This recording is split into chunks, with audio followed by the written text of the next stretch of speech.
Presiden pun bagi mesej yang jelas. Kita tak ada masalah dengan Perdana Menteri kalau dia bubar parlimen tahun ni. Takkan kau tak faham?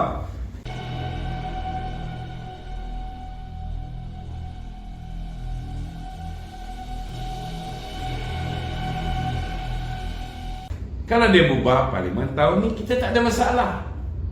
Dalam erti kata lain, kalau Presiden pun kata ini tiba masanya kita kena bersatu untuk mempertahankan parti kita daripada serangan musuh, dan kita patut fokus serang musuh, maka kita seranglah musuh. Bila Presiden kita dah kena kali ke-12, masa tu ditiup semboyan, barulah kita ubah pendirian kita. Kita harap tak perlulah sampai kena kali ke-12 ni.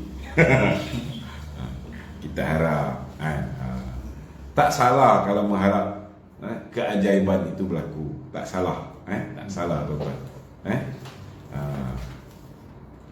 Memang betul lah ramai orang marah kat Presiden, kata Presiden tak tegas lah apa semua. Kena faham, kalau kita boleh elakkan daripada parti ini berpecah, kita nak berhadapan dengan pilihan raya. Korang faham tak apa yang berlaku dalam PKR itu hari? Kebodohan PKR membuat pemilihan parti sebelum pilihan raya.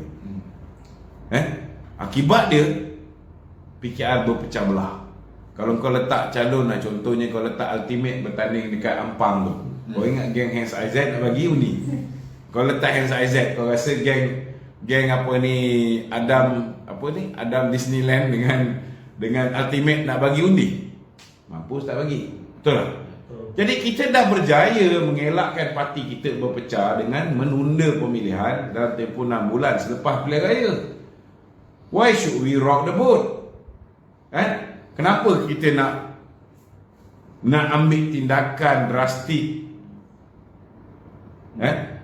Kalau masih nampak ada peluang untuk apa yang dituntut oleh UMNO untuk menyelamatkan Barisan Nasional akan dilaksanakan oleh Perdana Menteri. Betul tak? Tapi kalau selepas 10 ni kalau Presiden masih lagi husnuzon, bersabar, kita tak boleh nak cakap apa lah. Masa tu kita buka mulut pun kita kena bantai. Betul tak? Orang kat bawah ni mendidih. Tetapi kita minta satu je, sahabat-sahabat kat bawah ni bersabar sikit. Kita dah berjaya elak pemilihan parti yang boleh memecah belahkan UMNO. Kita dah berjaya elakkan pemilihan parti. Kita tahu ramai kawan kita nak orang-orang macam Anwar Musa, Syahidan Kasim ni dipecat. Tapi kalau kita pecat dia orang ni sekarang, tak perlu pun pemilihan. Pemecatan itu sendiri sudah boleh mengundang musibah. Betul tak? Tapi kena ingat, Presiden kita tu bukan bodoh. Kalau dah kena tipu kali ke-12, dah tahu-tahu pilihan raya tu tahun depan, maka kita kena bersihkan parti kita ni. Kita kena buat kerja sebagai pembangkang untuk berhadapan dengan pilihan raya umum ke-15. Faham Kalau buat kerja sebagai pembangkang, korang pun tahulah apa yang kita akan buat. Bukan aku yang buat lah, parti akan buat. Parti pun bukan bodoh. Kita bagi peluang selagi boleh bagi peluang. Kita pun tahu di drag sampai bulan 11 ni, sebab bulan 11 ni dah tentu banjir. Betul tak? Kau rasa Presiden tak faham? Presiden lagi faham. Jadi kalaulah Perdana Menteri ikhlas, betul-betul jujur nak BN ni menang besar, nasihat saya besok lusa bubar. Tak payahlah pening kepala nak pergi bentang belanjawan, dan tentu-tentu belanjawan tu dibentang oleh kerajaan hybrid. Yang akan laksana nanti ialah kerajaan lain, kerajaan baru, dan tentu-tentu tak akan ikut benda tu. Jadi kalau setakat nak bagi good budget. Make it as BN's manifesto. Besok lusa boleh lancarkan manifesto Barisan Nasional, ataupun bubar dulu. Jadi apa yang dia nak bentang dalam belanjawan tu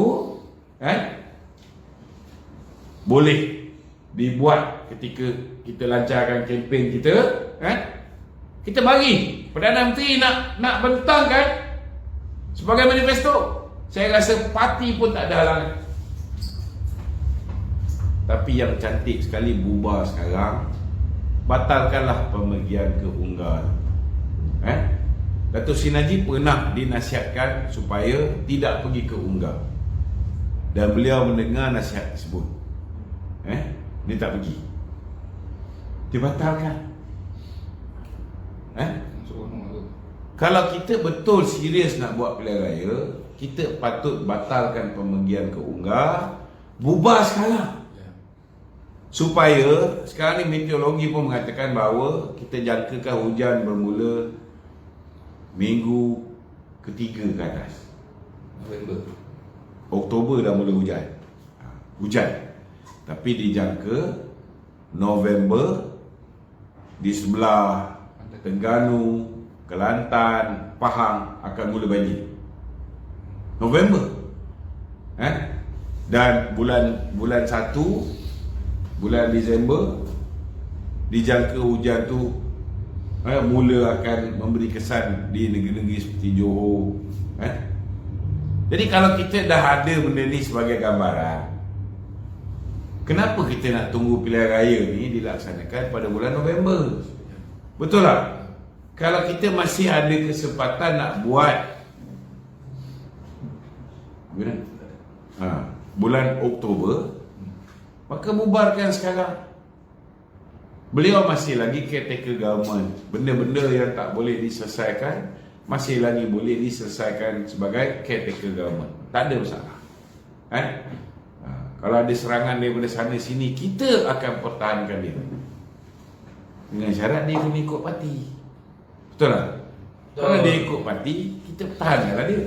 Kalau dia tak ikut parti, kita ikutlah keputusan parti. Kalau parti kata berdamai semua orang, kita kena berdamai. Setuju. Kalau tak nak berdamai, kau keluar parti, kau buat parti kau sendiri, kau lawan Sembilan Sabri seorang-seorang. Betul tak? Kita belum perlu sampai ke tahap macam tu. Kalau dia dah nampak sinar tu macam nak ikut keputusan parti, walaupun ramai tak percaya, saya tak salahkan tuan-tuan. Saya tak salahkan tuan-tuan. Sebab saya pun tak percaya. Tapi tak apa tuan-tuan, kita kena yakin kepada kepimpinan kita. Sangka baik kita kena bersangka baik. Kalau Datuk Zahid yakin, kita kena faham kenapa Datuk Zahid yakin. Sebab dia presiden parti, dia pengurusi Barisan Nasional, dia yang mengadakan pertemuan empat mata dengan Ismail Sabri. Betul tak? Dia yang tahu. Kita tak tahu apa-apa. Kalau nak menetapkan tarikh pilihan raya, takkan dia nak beritahu dengan kita. Betul tak? Betul. Jadi kita tunggu je lah. Kita beri keyakinan. Trust our leaders. Okay? Betul. Ada di kalangan PAS juga tu. Dia kata tujuan dia nak bekerjasama dengan UMNO ni bukan nakkan jawatan semata-mata tu. Dia tak mau melihat CH kembali meminta tu. Jadi dia betul lah, kita pun faham. Tapi kita nak beritahu dengan PAS. Semenjak ISET sehinggalah pada Februari 2020,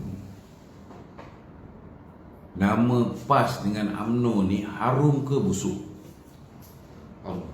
Harum. Harum semerbak.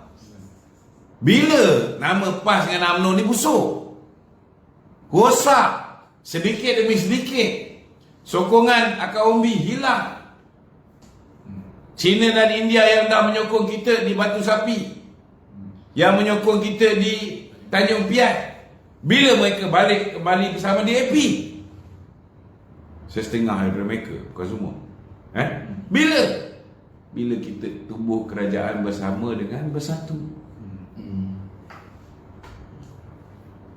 Itu sebabnya saya dah banyak kali dah cakap dengan kawan-kawan PAS ni,